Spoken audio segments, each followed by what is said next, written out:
नमस्कार, between the lines with निरुंजन में आपका स्वागत है। आज हम बात करेंगे अमित शाह की एक बड़ी बैठक की, और वो बैठक सिक्योरिटी की है।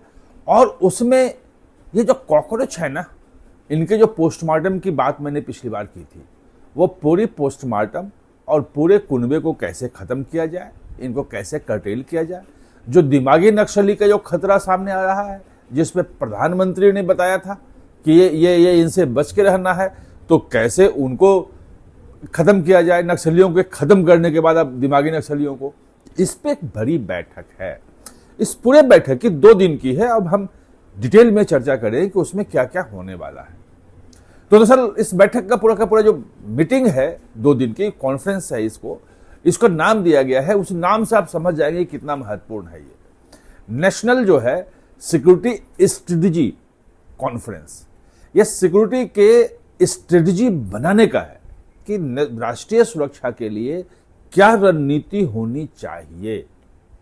यह महत्वपूर्ण है। इसका लगातार होता रहता है, यह 9वीं बार है, हर साल होता है। लेकिन इस बार जो कॉकरोचों का आंदोलन हुआ है, जंतर मंतर प्रदर्शन हुआ है, जिसमें सिक्योरिटी के बड़ा थ्रेट आ गया था, वो थ्रेट क्या क्या था, कितना मुश्किल था, वो मैंने आपको डिटेल में बताया था कि कैसे वहां बंगाल से भी आतंकवादी आने वाले थे, जो लश्कर तैयबा के, कैसे यहाँ पंजाब से जो सिख आतंकवादी थे उन्होंने रेकी की थी, वो भी यहाँ बम विस्फोट करना चाहते थे, और कैसे पाकिस्तान से भी 400-500 जो है वो हैंडल जो है इसको प्रमोट कर रहे थे, इसको हवा दे रहे थे। और 2873 जो है अपराधी तो उसमें थे ही। जो धर्मेंद्र प्रधान का इस्तीफा हुआ था, क्यों हुआ था, ये मैंने आपको बताया था। यानी कि सीजीपी का जो मूवमेंट पूरा था, वो भले आपको ये लगे कि ये एक शिक्षा की व्यवस्था के लिए है, लेकिन एक बड़ा नेशनल सिक्योरिटी का थ्रेट बन गया था। ये जो धर्मेंद्र प्रधान का इस्तीफा करवा के तत्काल चीजों को शांत करने की कोशिश की गई, उनका प्रदर्शन खत्म करवाया गया, उसके पीछे ये कारण था। अब जो 2 दिन की मीटिंग हो रही है, उसमें 850 लोग जो शामिल हो रहे हैं, अलग अलग एक्सपर्ट, पुलिस के तो हैं ही, उसमें सारे डीजीपी भी हो जाएंगे, जितने आईबी, रॉ, ये सबके चीफ हैं, सिक्योरिटी एजेंसी जितने भी हैं, सबके चीफ भी उसमें होंगे। और जो साइबर क्राइम वगैरह, साइबर सिक्योरिटी के लोग जो है, क्योंकि ये जो सीजीपी को जो देखा जा रहा है, वो 4th जनरेशन वारफेयर जो है, यानी कि किसी देश की सीमा के भीतर घुसे बिना उस देश को सामाजिक ताने बाने को इतना अस्थिर कर दो कि वो कोलैप्स होने लगे। ये 4th जनरेशन वारफेयर होता है, 4थे पीढ़ी का ये वो युद्ध है ये, कि जिसमें सेनाएं नहीं भेजी जाती है, जिसमें मिसाइल और ड्रोन नहीं दागे जाते, सीधे लड़ाई नहीं होती है, लेकिन हाँ, वो अंदर से उस देश को अस्थिर करते रहो। तो सीजीपी का पूरा मूवमेंट को सिक्योरिटी एजेंसी इसी रूप में देख रही है।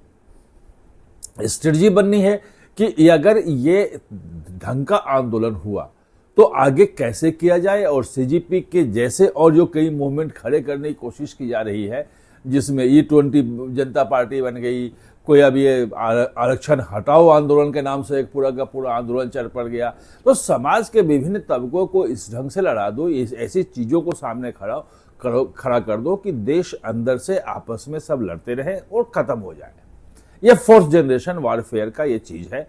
ये जो मीटिंग 2 दिन की बुलाई है, उसमें ये कहां से थ्रेट हैं, कैसे कैसे होता है, इनकी फंडिंग कैसे होती है, इनके पे कैसे लगाम लगाया जाए, और जैसे ही फ्यूचर में भी अगर कोई नई बात आती है, शुरू होती है और वो आगे बढ़ने लगती है, तो उसको कैसे पहचान के तत्काल वहीं रोका जाए।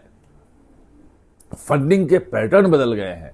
अब सीधे फंडिंग नहीं होती, एनजीओ के थ्रू ही फंडिंग नहीं है, अब तो फंडिंग के कई तरीके आ गए हैं। आपको क्रेडिट कार्ड एक दे दिया अमेरिका का, आप उस कार्ड से यहाँ खर्च कर रहे हो, किसी को पता ही नहीं है, कार्ड स्वैप हो रहा है, कार्ड से खर्च हो रहा है। अभी तो लगभग 2000 कार्ड पकड़े गए छत्तीसगढ़ में, जो भेजे गए थे, वहां से 70 से 80 हजार रुपये हर दूसरे तीसरे निकाले जाते थे। लगभग 100-150 करोड़ निकाले गए थे, और सब नक्सलियों के बीच में और धर्मांतर में बांटे गए थे वो। तो अब फंडिंग के भी बहुत सारे नए नए तरीके आ रहे हैं, उसको पहचान कैसे करनी है, उसको कैसे रोकना है। NIA, ED सब अधिकारी वहां पे हो गए।